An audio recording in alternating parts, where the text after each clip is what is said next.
Pooja Shali also joining us from the newsroom where she has the copy of that letter that's been shot to the Olympic body detailing the grouse or the harassment that they've allegedly faced at the hands of the Wrestling Federation of India. Pooja, over to you. Please give us an insight into what that letter holds.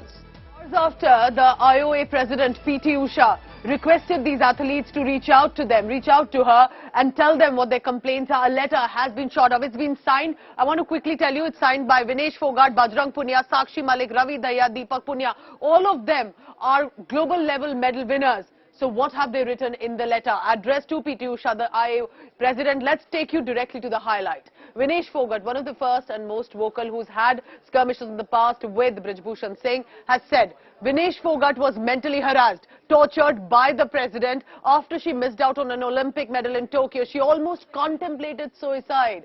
They have given it in writing to PT Usha, who's the IOA president. What else?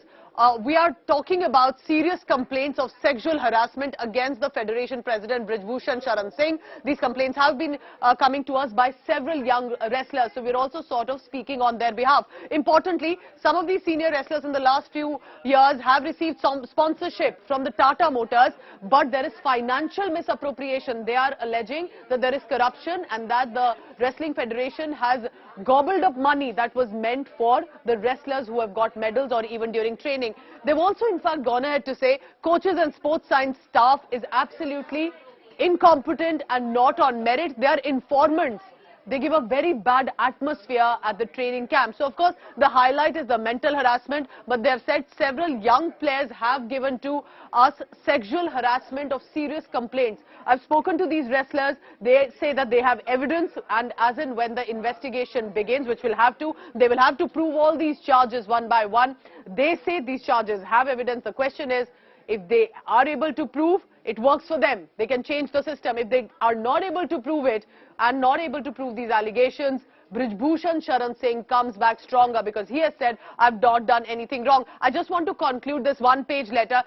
If he is not sacked, then the career of all these young wrestlers who are starting to speak up, their life and career will be over. It takes a lot of courage for us wrestlers to come together, protest against the president of the Wrestling Federation. And finally, as they wrap up, they say, we want to reiterate, no political party has been involved. There's no industrialist involvement as well. Industrialist is important because there was this tussle coming in between, that is this about a private player giving them training, and that they do not want the government training, they do not want government involvement. So they are making it clear that no neta, whether it's Congress or Samajwadi Party or industrialist involvement. And finally, they say, we just want a safe and secure place and environment for our young wrestlers, females specifically, that they do not deserve to be in an environment of intimidation. We will not budge until the WFI president is sacked.